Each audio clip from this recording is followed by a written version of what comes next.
زندگی ہے، دستور بندگی ہے، ایمان کی تازگی ہے، یہ دل کی روشنی ہے۔ پڑھو قرآن پڑھو، پڑھو قرآن۔ اعوذ باللہ من الشیطان الرجیم، بسم اللہ الرحمن الرحیم، الحمدللہ رب العالمین، والصلاة والسلام علی محمد وعلی آلہ الطیبین الطاہرین، واللعنۃ الدائمۃ علی اعدائہم اجمعین۔ اما بعد فقد قال اللہ سبحانہ وتعالی فی کتابہ المجید، بسم اللہ الرحمن الرحیم، شہر رمضان الذی انزل فیہ القرآن ھدی للناس وبینات من الھدی والفرقان، فمن شہد منکم الشہر فلیصم، ومن كان مريضا أو على سفر فعدة من أيام أخر يريد الله بكم اليسر ولا يريد بكم العسر ولتكملوا العدة ولتكبروا الله على ما هداكم لعلكم تشكرون۔ محترم سامعین کرام، انوار القرآن پروگرام کے ساتھ آپ کی خدمت میں حاضر ہیں۔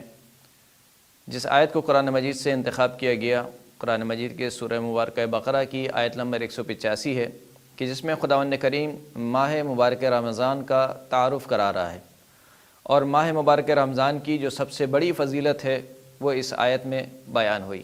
خداوند کریم فرماتا ہے کہ شہر رمضان الذی انزل فیہ القرآن، یعنی اس سے پہلی کی آیت میں جو روزے کا وجوب بیان کیا گیا اور ایام معدودات کہہ کے اس سے تعبیر کیا گیا، فرمایا کہ وہ جو گنے ہوئے ایام ہیں وہ کون سے ہیں؟ شہر رمضان، وہ ماہ مبارک رمضان کا پورا مہینہ ہے۔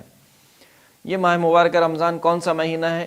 الذی انزل فیہ القرآن، یہ وہ مہینہ ہے کہ جس میں قرآن مجید کو نازل کیا گیا۔ اور یہ قرآن مجید کون سی کتاب ہے؟ کوئی ناول نہیں ہے، قصے کہانی کی کتاب نہیں ہے۔ ھدی للناس وبینات من الھدی والفرقان، کیوں نازل کیا گیا؟ تاکہ لوگوں کی ہدایت ہو اور لوگوں کے لیے بالکل واضح اور آشکار طور پر بیان ہو جائے ہدایت کے راستے اور حق اور باطل کو جدا کرنے والے راستے۔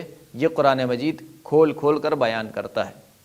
ماہ مبارک رمضان جو انتہائی بافضیلت ترین مہینہ ہے، کہ خطبہ شعبانیہ میں سرکار ختمی مرتبہ حضرت محمد مصطفیٰ صلی اللہ علیہ وآلہ وسلم اس مہینے کا تعارف اس طریقے سے کراتے ہیں کہ ایھا الناس انہ قد اقبل الیکم شہر اللہ بالبرکۃ والرحمۃ والمغفرہ، اے لوگو جان لو کہ اللہ کا مہینہ، یعنی ماہ مبارک رمضان کو شہر اللہ کہا گیا، اللہ کا مہینہ۔ ویسے تو سارے کے سارے مہینے، سارے کے سارے ایام اللہ کے ہیں، لیکن اس خاص مہینے کو نسبت دی گئی اللہ سے کہ یہ اللہ کا مہینہ ہے۔ یہ اللہ کا مہینہ تمہاری طرف آ رہا ہے، اور جب تمہاری طرف آ رہا ہے تو خالی ہاتھ نہیں آ رہا، رحمت کو، مغفرت کو اور برکت کو لے کر آ رہا ہے۔ اور پھر اس کے بعد رسول خدا نے ارشاد فرمایا کہ ہوا شہر عند اللہ افضل الشہور، یہ وہ مہینہ ہے کہ جو خدا کے نزدیک سب سے افضل ترین مہینہ ہے۔ ایام ہو افضل الایام، کہ جس کے دن سب سے بہترین دن ہے۔ لیالی ہی افضل اللیالی، جس کی راتیں سب سے بہترین راتیں ہیں۔ وساعات ہو افضل الساعات، کہ جس کی لحظے، جس کی گھڑیاں سب سے بہترین لحظے اور سب سے بہترین گھڑیاں ہیں۔ پھر اس کے بعد اللہ کے رسول نے ارشاد فرمایا کہ ہوا شہر دعیتم فیہ الی ضیافت اللہ، اے لوگو جان لو کہ یہ وہ مہینہ ہے کہ جس میں تم لوگوں کو اللہ کی مہمانی کی طرف دعوت دی گئی ہے، یعنی تم اللہ کے مہمان ہو اور اللہ تمہارا میزبان ہے۔ اور پھر اس کے بعد فرمایا کہ وجعلتم فیہ من اہل کرامت اللہ، اللہ نے اس مہینے میں تم کو اہل کرامت میں سے قرار دیا ہے، اہل شرافت میں سے قرار دیا ہے، یعنی ان لوگوں میں سے قرار دیا ہے کہ جن لوگوں کو خداوند کریم نے شرف اور کرامت بخشی ہے۔ اور پھر اس کے بعد فرمایا کہ دیکھو یہ وہ مہینہ ہے کہ جس مہینے میں تمہارا سانس لینا عبادت ہے، تمہارا سونا عبادت ہے، تمہارے اعمال قبول ہیں، تمہاری دعا مقبول ہے۔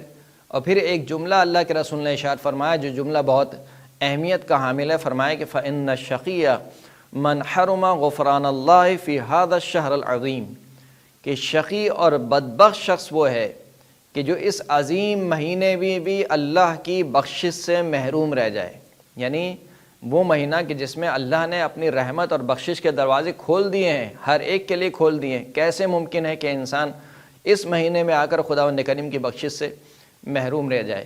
یہ ماہ مبارک رمضان کی جس کی سب سے بڑی فضیلت جو اس آیت میں بیان ہوئی، کہا کہ اس میں قرآن مجید کو نازل کیا گیا۔ قرآن مجید کون سی کتاب ہے؟ وہی بتا سکتے ہیں کہ جو ناطق قرآن ہے، یعنی اگر دوسرے الفاظ میں اپنے جملوں کو بدل دوں، اگر کسی کو معلوم کرنا ہو کہ قرآن کیا ہے تو علی سے پوچھے، اور اگر کسی کو معلوم کرنا ہو کہ علی کیا ہے تو قرآن مجید سے پوچھے۔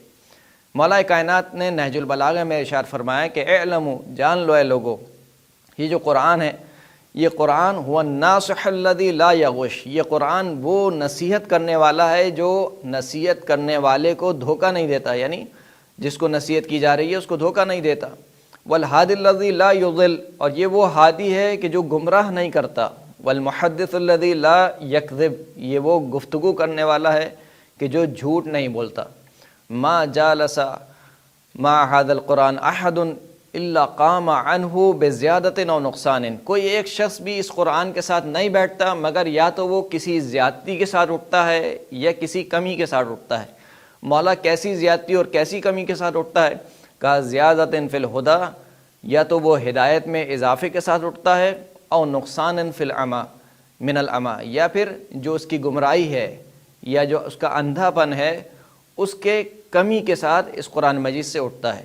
پھر مولانا نے ارشاد فرمایا کہ یہ قرآن مجید وہ کتاب ہے کہ اگر قیامت کے دن یہ جس کی شفاعت کر دے گا اس کی شفاعت قبول کی جائے گی، اور اگر یہی قرآن مجید قیامت کے دن جس کی شکایت کرے گا تو اس کی شکایت کی تصدیق کی جائے گی۔ یعنی انسان کو ڈرنا چاہیے کہ کہیں ایسا نہ ہو کہ قرآن مجید انسان کی شکایت کرے خداوند کریم کی بارگاہ میں۔ تو پہلے آیت کے پہلے حصے میں ماہ مبارک رمضان کا تعارف ہوا، قرآن مجید کا تعارف ہوا کہ یہ کون سی کتاب ہے۔ پھر اس کے بعد ایک فقہی احکام کو خداوند کریم نے بیان کیا کہ دیکھو تم میں سے جو بھی اس مہینے کو پائے اس کے لیے ضروری ہے کہ وہ اس پورے مہینے روزہ رکھے۔ پورے مہینے روزہ رکھنے کے بعد حکم دیا کہ دیکھو جو تم میں سے مریض ہو یا پھر سفر کے عالم میں ہو تو پھر وہ دوسرے ایام میں ان روزوں کی قضا کرے۔ اور یہ جو روزے کا ہم نے تمہیں حکم دیا ہے اور مریض اور مسافر سے روزے کو ہم نے ہٹا لیا ہے، اس کی وجہ کیا ہے؟ یرید اللہ بکم الجسر، خداوند کریم تم سے آسانی چاہتا ہے۔ یعنی تمہارے ذہن و گمان میں کبھی یہ خیال نہیں آنا چاہیے کہ خداوند کریم ان احکامات کے ذریعے سے تمہیں کسی تکلیف میں دیکھنا چاہتا ہے، بلکہ یہ احکامات خود تمہاری آسانی کے لیے ہیں۔ اور پھر خداوند کریم نے فرمایا کہ دیکھو بس ماہ مبارک رمضان کی جو تعداد ہے روزے کی، ان کی تعداد کو پورا کرو، پورے مہینے روزہ رکھو، اور جو خداوند کریم نے تمہیں ہدایت کی ہے اس بنا پر اللہ کی عظمت، اللہ کی بزرگی کو بیان کرو کہ شاید تم شکر گزار بندے بن سکو۔ وآخر الدعوانا الحمدللہ رب العالمین۔ ماہ رمضان، ماہ رمضان، ماہ رمضان۔